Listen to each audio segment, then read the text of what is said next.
नमस्कार, आप देख रहे हैं न्यूज 69 चैनल और मैं हूं आपके साथ अंकिता। चलिए रुक करते हैं खबरों की ओर। बालाघाट जिले की परसवाड़ा विधानसभा क्षेत्र से 3 बार की विधायक और 1 बार के सांसद रहे कंकर मुंजारे ने आज अपनी नई पार्टी का गठन किया है। पार्टी का नाम उन्होंने क्रांतिकारी पार्टी रख शंकर मुंजारे ने बताया कि क्रांतिकारी पार्टी रखा। शंकर मुंजारे ने कहा कि देश में और खासकर प्रदेश में जिस तरह के हालात चल रहे हैं उसको देखकर उन्होंने अपनी नई पार्टी का गठन किया है। शंकर मुंजारे ने सरकार पर कई गंभीर आरोप लगाते हुए कहा कि प्रदेश में खनिज माफिया, रेत माफिया, भू माफिया, स्वास्थ्य माफिया और न जाने कितने माफिया पनप गए हैं। प्रदेश के हर जिले के हालात माफियाओं से खराब हो गए, इससे उन्हें बड़ी पीड़ा है, जिसको लेकर उन्होंने आज क्रांतिकारी पार्टी का गठन किया। साथ ही उन्होंने कहा कि यह सरकार माफियाओं की सरकार है, सरकार में भ्रष्टाचार चरम सीमा पर है। फिर उन्होंने सरकार पर बड़ा आरोप लगाते हुए कहा कि बालाघाट जिले का हाल ऐसा है कि हाल ही में 3 किसानों को नक्सली बताकर बेरहमी से गोली मार दी गई, लेकिन गरीब किसानों की आवाज़ को सरकार दबा रही है। आगे मैं और भी कई खुलासे करूंगा। सरकार के चेहरे को सामने लाने का काम मेरी पार्टी करेगी और जनता की लड़ाई हमारी क्रांतिकारी पार्टी लड़ेगी। सर 3 बार के विधायक, 1 बार क्या ऐसी नौबत आ गई कि आपको खुद अपनी पार्टी बनाना पड़ा? नौबत ये आ गई है कि देश में पहली बात तो कानून का राज नहीं चल रहा है। किसानों की हालत बहुत खराब है। शिक्षा माफिया दिन पर दिन बढ़ते जा रहे हैं। स्वास्थ्य माफिया भी बढ़ते जा रहे हैं। सरकार पूरी तरह से फेल है और कांग्रेस पार्टी जो है यहाँ पे प्रतिपक्ष पार्टी वो भी चुपचाप बैठी हुई है। लगता है कि ये बी टीम बन के रह गई है सत्ता पार्टी की, वो कुछ आवाज़ नहीं उठा रही है। आप देख रहे हैं मध्य प्रदेश में आप रहते हैं, मध्य प्रदेश हम रहते हैं, बड़े बड़े प्राइवेट अस्पताल बन गए हैं, बड़े बड़े कॉलेज बन गए हैं, प्राइवेट स्कूल बन गए प्राइवेट, और सरकारी स्कूलों की हालत बद से बदतर हो गई है। और एक छोटे छोटे आदमियों को, छोटे छोटे लोगों को अपने बच्चों को पढ़ाने के लिए हर महीने में 5,000 रुपये खर्च करना पड़ता है। किसानों की हालत बदतर है। समर्थन मूल्य जो सरकार ने बोला कि हम देंगे वो भी नहीं दे पा रहे हैं। सिंचाई उनको मिल नहीं पा रही, बिजली उनको मिल नहीं पा रही है। किसान जहर पी रहा है, फांसी के फंदे पर लटक के अपनी जान दे रहा है। अपने माफियाओं की बात करें, आप जिस जिले से आते हैं उस जिले के अंदर किस तरह का अभी व्यवहार चल रहा है, उसको लेकर अभी सदन में भी एक मुद्दा उठा था। तो जिले में चल रहा है, पूरे मध्य प्रदेश में चल रहा है अवैध व्यापार। तो शराब माफिया, भू माफिया, रेत माफिया, खनिज माफिया, तो बालाघाट में तो खुलेआम चल रहा है सब कुछ। हम लड़ रहे हैं, हम पे मुकदमा चला है, हम जेल भी उससे गए हैं, अभी मुकदमा हम पे चल भी रहा है। जो कोई बोलता है उसको फंसा देते हैं, झूठे मामले बनाकर सरकार खुद उनको फंसाती है। अरे मोहन यादव मुख्यमंत्री जो मध्य प्रदेश के जो है, वो खनिज मंत्री भी उनके, खनिज मंत्रालय भी उनके पास है, पुलिस मंत्रालय भी उनके पास में है। तो खनिज मंत्रालय से चोरियां हो रही है, राजस्व करोड़ रुपए की चोरियां हो रही है, वो कुछ नहीं बोलते हैं, कुछ नहीं कहते हैं। तो ये तो मुख्यमंत्री सबको संरक्षण दे रहे हैं ना, और मुख्यमंत्री के सबको उनमें शेयर है उनका। अभी तो इतना हो रहा है। आज आप नई पार्टी अपनी, तो ये सब सवालों को लेकर, सब बातों को लेकर जो अन्याय है, जुल्म है, अभी आपको मालूम न होगा, ये जो पन्ना की सिमरिया फैक्ट्री जो है, वहाँ 150 लोग मर गए दुर्घटना में। एक प्री प्लांट बना रहे थे, प्री प्लांट सीमेंट के लिए, वो ढल रहा था, वो ऐसे कच्चा ढल रहा था बगैर कुछ सुरक्षा के, वो गिरा और 150 मजदूर दबके मर गए। जैसे बिहार के ज़्यादा मजदूर है, उसकी आज तक जांच नहीं हो रही है। मुख्यमंत्री वहाँ गया नहीं, मंत्री कोई गया नहीं, सरकार का कोई नुमाइंदा नहीं गया वहाँ पर। अभी मध्य प्रदेश में फर्जी इनकाउंटर हो रहे हैं बालाघाट में, नक्सलाइट के नाम पर फर्जी इनकाउंटर हो रहा है। अभी बैगा आदिवासी को मार दिया, अभी 9 मार्च को, 19 मार्च को 4 नक्सली लड़कियां बताकर उनकी हत्या कर दी, पकड़ कर उनको हत्या कर दी। ये इनकाउंटर नहीं है, उसके पहले भी ऐसे कितने इनकाउंटर कर दिए उन्होंने, 2 दर्जन। कोई जांच नहीं हो रही और कांग्रेस पार्टी ने किसी को आवाज़ नहीं उठाई। इससे पहली बार जब बहुत हल्ला हो गया तो बैगा का मामला उन्होंने उठाया, तो भी गोलमोल उठा दिया। तो लड़ाई जो विधानसभा में होनी चाहिए वैसी नहीं लड़ी। देखिए, लॉकअप में पुलिस कस्टडी में आदिवासी की हत्या कर दी गई, खंडवा में मुरैना में हत्या कर दी एक एससी के नौजवान की। ये सब नौजवान लोगों को मार दिया। पुलिस कस्टडी में गुना में हत्या कर दी थाने पर। मैं तीनों जगह पर गया हूँ, जाके देखा मैंने। बुलडोजर चलाए जा रहे हैं उज्जैन में, 120 मकानों को ध्वस्त कर दिया, तोड़ दिया। उनके पास नक्शे हैं, नगर निगम के पास है, सब कुछ है, रजिस्ट्री सब भी है, तब भी तोड़ दिया उनको। मोहन यादव घर के पास, नाक के नीचे छतरपुर में बुलडोजर चला के एक आजाद अली, सजाद अली, उनके मकानों को तोड़ दिए बगैर किसी कारण के, कुछ नहीं, और बनी हुई बिल्डिंग तोड़ दी। तो कहाँ सरकार, कहाँ पे है? इधर कोई सरकार नहीं, एकदम गुंडा राज, जंगल राज, व्यवस्था पूरी खत्म हो गई, सिस्टम खत्म हो गया पूरा। और कांग्रेस पार्टी इन सबके बाद भी किसी एक विषय पर भी उन्होंने आवाज नहीं उठाया। अभी पहली बार उन्होंने बैगा के ऊपर उठाया, वो भी गोलमोल, कुछ खास बात नहीं की उस पर, गोलमोल जवाब करके खत्म कर दी मिल करके उन्होंने। आज शहीद दिवस के मौके पर आपने पार्टी का अपना गिराया है, क्या किस तरह देखो, क्रांतिकारियों ने जब करेगी और आपकी पार्टी किस लेवल की लड़ाई लड़ने जा रही है आम जनता के लिए? क्रांतिकारी पार्टी जो है ये पूरी शुद्ध रूप से शहीद भगत सिंह, चंद्रशेखर आजाद, राजगुरु, सुखदेव, अशफाक उल्ला खां, रानी अवंतीबाई, राजा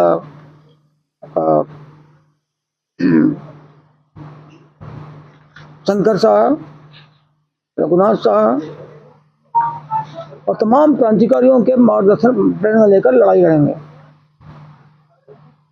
आज उसकी बहुत ज़्यादा आवश्यकता है, कोई विकल्प नहीं है मध्य प्रदेश में। हम ये विकल्प दे रहे हैं कि उनके रास्ते पर चल कर लड़ेंगे हम। उन्होंने जो सपना देखा था कि भाई आदमी की जा रहा, आदमी का खून नहीं पिया जाए, काले अंग्रेज आके हम कुर्सी पर बैठ जाए, हमारा खून ना पिए, हमको लूटे ना। उनका इतना थोड़ी था कि बस गोरे अंग्रेज को भगा दो, इतना नहीं था मकसद। मकसद तो गोरे अंग्रेज को भगाएंगे वो तो ठीक है, लेकिन जो काले अंग्रेज आएंगे वो भी खून ना पिए जनता का। तो 2 नंबर का राजा जो है आज भी लूट रहा है, 1 नंबर का राजा बैठा है वो उनको संरक्षण दे रहा है। बदलाव कहाँ आ रहा है? वही कलेक्टर, वही एसपी, कहाँ बदलाव आ रहा है? और ये भाजपा के राज में तो और ज्यादा बर्बादी हो गई। नौकरशाह सिर पर बैठ गए, बढ़ चढ़ के काम कर रहे हैं। आपने नक्सलवाद की बात की, आदिवासियों को मारने की बात की। इसी बीच एक देश के गृह मंत्री का बयान आया है कि अगले साल तक देश से नक्सलवाद को खत्म कर दिया। गृह मंत्री को कुछ समझ नहीं आ रहा है, मूर्खों की तरह बात कर रहे हैं, अकलमंदी से बात नहीं कर रहे हैं। नक्सलियों को बंदूक की गोली से नहीं मार सकते आप। जो सरकार जो है, जो पुलिस की राइफल के भरोसे वो चल रही है, वो सरकार बहुत निकम्मी है, वो सरकार बहुत बेईमान है, वो सरकार बहुत भ्रष्ट है। वो सरकार कभी अच्छा जनता के लिए नहीं कर सकती है। अरे नक्सली को हटाना है तो उसके लिए रास्ते दूसरे हैं, और रास्ते ये हैं कि आप ये नाजायज उनके साथ हत्या मत करो, कत्ल मत करो उनका। बालाहाट में 3 किसान मार दिए नक्सली बोल के, 3 किसान प्रमाणित किसान है बालाहाट में, किसी को सजा हुई क्या? अभी ये 6 साल की बता रहे हैं बात आपको, एक भी पुलिस अधिकारी को सजा नहीं हुई, कोई मंत्री ने इस्तीफा नहीं दिया, उनके परिवार के लोग रो रहे हैं, चिल्ला रहे हैं। तो नक्सलवाद को आपको खत्म करना है तो ये शिक्षा, स्वास्थ्य, रोजगार, इसका इंतजाम करो आप, खेती के लिए इंतजाम करो आप। बालाघाट से कांग्रेस ने जलसन का मुद्दा उठाया था, बालाघाट से इधर विधानसभा में। बालाघाट से जो विधायक हैं उन्होंने भी एक मुद्दा उठाया था विधानसभा में, पानी को लेकर। पानी में जो वहाँ पर गड़बड़ियाँ हो रही हैं, पानी को लेकर जो परेशानियाँ आ रही है, वहाँ पर किसानों को पानी नहीं मिल रहा है, उसको लेकर उन्होंने भी सदन में विषय उठाया है। मुझे मालूम नहीं है, लेकिन उन्होंने उठाया होगा, ठीक है। लेकिन जैसा कांग्रेस पार्टी को लड़ना चाहिए वैसे लड़ाई नहीं हो रही है। और पानी की समस्या तो बहुत है पूरे मध्य प्रदेश में किसानों के लिए। बालाघाट में और भी जगह पर पानी की समस्या बहुत है, पीने का पानी नहीं मिल रहा ठीक से, और अभी ये समस्या और गहराई पर जाएगी और गहराएगी। उठाया, अच्छी बात है। आपका अगला स्टेप क्या होगा? हमारा अगला स्टेप होगा डॉक्टर रामनाथ लोहिया के विचारों पर चलकर और शहीद भगत सिंह के विचारों पर चल पर, उनकी जो बलिदान है उस पर प्रेरणा लेकर ये अन्याय को कुचलेंगे हम, अत्याचार मिटाएंगे हम, भ्रष्टाचार मिटाने की लड़ाई लड़ेंगे हम, और प्रदेश भर में क्रांतिकारी पार्टी को मजबूती से खड़ा करेंगे हम लड़ने के लिए। और युवाओं को हम बोलना चाहते हैं कि ज़्यादा से ज़्यादा संख्या में जुड़े, युवा, किसान, मजदूर, बेरोजगार और नागरिक भी, और छोटे व्यापारी भी इसमें आ जाएं। सब लोग मिलकर एक अच्छा प्रदेश बनाएं, अच्छा देश बनाएं, क्योंकि ये सब भ्रष्टाचारी पार्टियां हैं, ये कुछ नहीं कर पा रही है, बस कुर्सी पे बैठने वाला बदलता है। अभी आपने सुना होगा, अभी आप ये जो कुंभ का जो मेला हुआ, उसकी लड़ाई लोग पार्लियामेंट में नहीं हो पाई ठीक से। कितने मर गए लोग, 1000 से ज़्यादा लोग मर गए वहाँ। उसकी कुछ बात उठी? रस्म अदायगी करते हैं। अभी उसमें प्रधानमंत्री मोदी ने कह दिया, अभी 4 दिन पहले अखबारों में आया, उन्होंने कहा ये है कि भाई जो 1857 की जो क्रांति थी, दांडी यात्रा, और सुभाष चंद्र बोस का दिल्ली चलो, और उन्होंने कहा था कि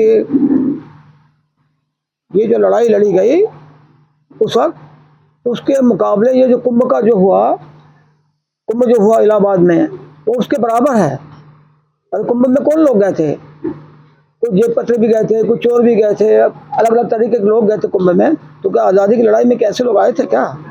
तो उससे तुलना कर रहे हैं आप। और राहुल गांधी ने टिप्पणी क्या की? राहुल गांधी ने सिर्फ प्रतिपक्ष का नेता राहुल गांधी लोकसभा में वो बोल क्या रहे हैं? सिर्फ इतना सा बोला कि जो कुंभ में जिनकी मृत्यु हुई उसको श्रद्धांजलि नहीं दी, बस इतनी सी बात करी। श्रद्धांजलि दी मतलब ये जो 1857 के मुकाबले में ये बात कर रहे हैं कुंभ की, ये क्या ठीक है? ये सुभाष चंद्र बोस का दिल्ली चलो, ठीक है? स्वामी विवेकानंद ने जो 0 पे बोला था अमेरिका में, उसकी बराबर ही कर रहे हैं कुंभ को, ये ठीक है? अरे कुंभ में तो लोग अपने पाप धोने गए थे, धार्मिक आस्था को लेकर के। चलो कुंभ नहा के आ जाते हैं, सब ठीक हो जाएगा। तो उससे तुलना की जाती जानी चाहिए क्या? प्रधानमंत्री को थोड़ी शर्म आना चाहिए, नरेंद्र मोदी को तुलना उससे होना चाहिए कुंभ की। बहुत गंभीर मतलब है। थोड़ा सा पार्टी के है, इस पार्टी के साथ आपका मैनिफेस्टो कर रहा है, हर पार्टी जब आती है तो पार्टी के मंत्री नेता एक ही चीज के, रोटी कपड़ा मकान और सुविधा दिलाए, तो आपका स्पेशल क्या रहेगा इस पार्टी का? देखो स्पेशल हमारा रहेगा, शिक्षा मुफ्त मिलनी चाहिए सबको, स्वास्थ्य की सुविधा सबको मुफ्त मिलना चाहिए, किसानों को सिंचाई मुफ्त होना चाहिए, बीज उनको जो मुफ्त मिलना चाहिए, जैविक खाद उनको दी जानी चाहिए, और बिजली मुफ्त मिले, और भ्रष्टाचार पर रोक लगे, महंगाई पर रोक लगे। ये सब खुलासा करके हम करेंगे बात को। तो मैनिफेस्टो हमारा होगा, अभी मोटा मोटा हमारे दिमाग में है।